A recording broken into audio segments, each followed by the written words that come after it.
মূল্যবান কয়েকটি কথা হয়তো জীবনে কাজে লাগবে, কারণ আমার জীবনে চলার পথে এগুলো আমার একেবারে প্রকৃত শিক্ষা।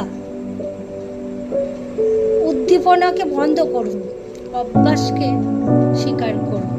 উদ্দীপনা উত্তেজনা হচ্ছে আপনার ভবিষ্যতের জন্য খারাপ, আর অভ্যাস হচ্ছে আপনার ভবিষ্যতের জন্য ভালো।